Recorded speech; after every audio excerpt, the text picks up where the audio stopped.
Bapak, Ibu, dan saudaraku yang terkasih dalam Kristus,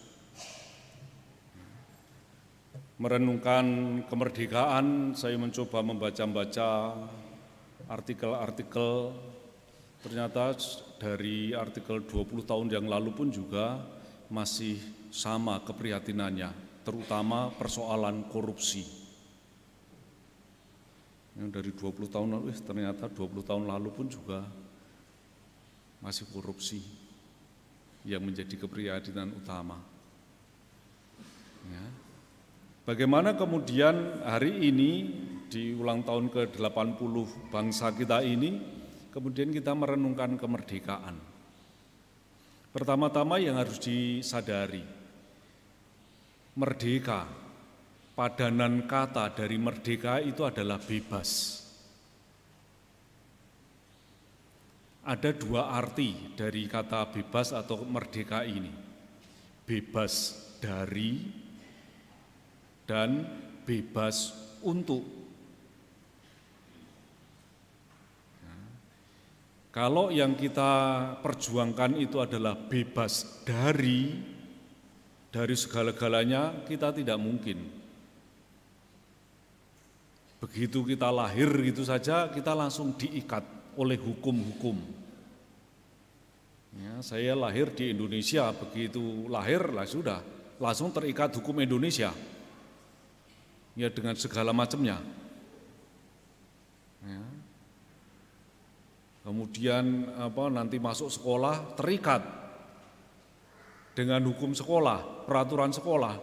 Di masyarakat juga ada berbagai macam peraturan dan lain sebagainya. Kita terikat dengan itu semua, dan mau tidak mau kita diajak untuk menghayatinya, diajak untuk melakukannya. Ada peraturan-peraturan, ada hukum-hukum tersendiri yang kemudian mengikat kita senantiasa. Maka kalau kita memperjuangkan bebas dari, selamanya kita tidak akan pernah mendapatkan itu. Ya. Tetapi kita diberi makna yang lain dari bebas, dari merdeka, yaitu merdeka untuk. Ya, merdeka untuk. Bung Karno dulu sempat mengingatkan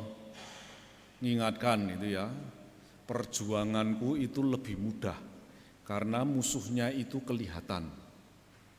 Melawan penjajah, mengusir penjajah. Artinya bebas dari penjajah. Tetapi perjuanganmu akan menjadi lebih berat. Karena musuhnya itu adalah bangsamu sendiri, atau bisa jadi musuhmu itu adalah dirimu sendiri. Artinya bagaimana kita diajak untuk merdeka untuk. Ya. Bagaimana aku melakukan tindakan yang sungguh kemudian mencerminkan bahwa diriku, pribadiku ini adalah pribadi yang merdeka. Semua bacaan yang kita dengarkan, baik bacaan pertama dari kitab Sirah, surat Rasul Petrus dan juga Injil, itu mengajak kita untuk memberi makna kemerdekaan ini sebagai kemerdekaan untuk berbuat sesuatu. Tidak melulu bebas dari sesuatu, tidak, tetapi bebas untuk melakukan sesuatu. Dan supaya bebas melakukan sesuatu, untuk melakukan sesuatu, maka harus dari dalam diri kita, dasarnya itu. Keimanan kita itu yang menjadi dasar. Aku bisa melakukan tindakan bebas untuk.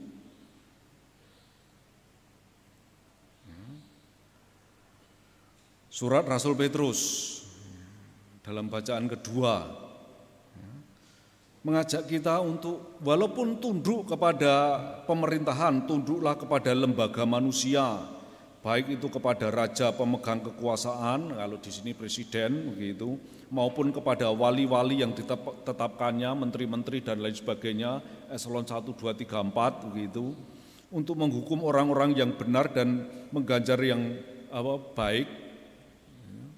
Artinya ada hukum-hukum, hakim-hakim dan lain sebagainya. Kita diajak tunduk di bawah itu, bukan berarti bahwa kemudian kita tidak merdeka. Ya. Sebab inilah kehendak Allah, yaitu supaya dengan berbuat baik kamu membungkam kepicikan orang-orang bodoh. Hiduplah sebagai orang merdeka, bukan seperti mereka yang menyalahgunakan kemerdekaan itu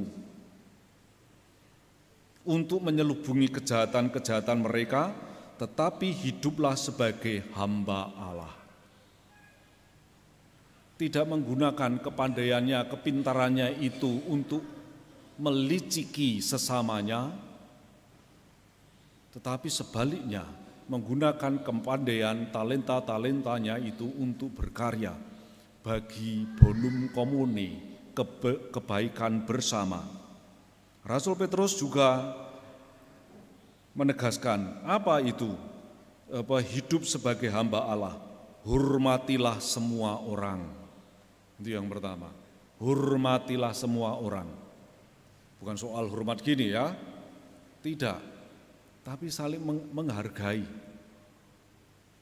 Ya.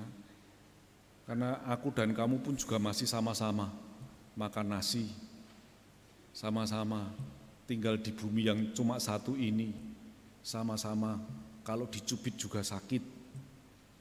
Ya. Sama-sama berjuang mencari kehidupan yang layak, memiliki hati yang bisa terluka, hati juga yang bisa bersyukur. Maka kita diajak untuk saling menghormati. Kasihilah saudara-saudaramu. Penghormatan itu kemudian dilanjutkan dengan pembangunan relasi kasih. Takutlah akan Allah.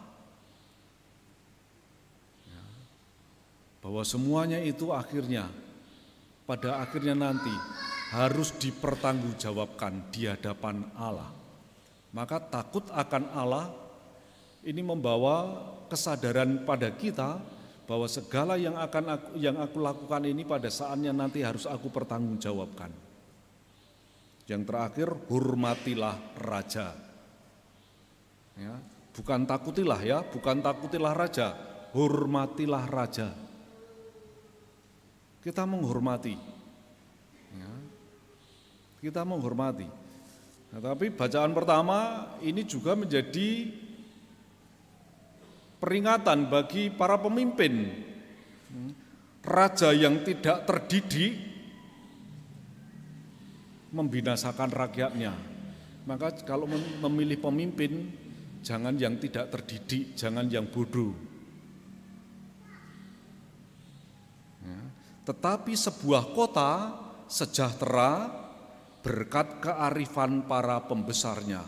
Kearifan itu perpaduan antara kecerdasan akal budi dan juga relasional pengalaman hidup yang matang. Itu menghasilkan kearifan. Ini yang kemudian perlu dipilih. Sementara di kita kalau kita melihat ya pokoknya siapa yang memberi fulus ya itulah yang kita pilih. Maka memang menjadi orang merdeka itu bukan persoalan momen kapan, tetapi itu akan senantiasa menjadi perjuangan terus-menerus. Ya. Maka di Mazmur tanggapan tadi dikatakan, kamu dipanggil untuk kemerdekaan. Dipanggil untuk kemerdekaan. Sini. Halo sini. Ya. Artinya panggilan ini datang, proses terjadi. Tidak berhenti. Ya. Maka abdilah satu sama lain dalam cinta kasih. Proses yang senantiasa terjadi terus-menerus. Proses yang senantiasa terjadi terus-menerus. Maka mari Bapak Ibu dan Saudaraku yang terkasih, kita syukuri segala anugerah yang telah diberikan Tuhan kepada kita, kepada bangsa kita sampai hari ini. Walaupun kemudian juga kita tetap harus mengkritisi berbagai macam kebijakan, berbagai macam hal, ya, kehidupan sosial yang sungguh luar biasa, membuat prihatin bagi diri kita. Ya, kalau kita sekarang mengikuti itu kan, waduh, kok kayaknya itu bangsa kita itu begitu ruwet, ya, begitu ruwet, ya, macam-macam. Tetapi yang paling utama itu adalah korupsi. Korupsi itu bagaimana orang masih menjadi hamba uang, hamba dirinya sendiri, hamba mamon. Ya, maka dia bukan orang merdeka. Mari kita mohon rahmat Allah agar kita juga dimerdekakan dari itu semua. Ya, kita dimampukan untuk secara kreatif dalam situasi apapun, tetapi secara kreatif mampu kemudian mencari jalan bagaimana mengisi kemerdekaan ini dengan sebaik-baiknya, dengan jalan yang benar, dengan jalan yang baik, sebagaimana yang ditunjukkan Tuhan, sebagaimana yang dijiwai oleh roh cinta kasih itu. Semoga dalam usia 80 tahun bangsa kita, kemerdekaan kita semakin bersaudara, semakin mengasihi satu dengan yang lain. Karena kita adalah orang-orang merdeka. Tuhan Yesus memberkati.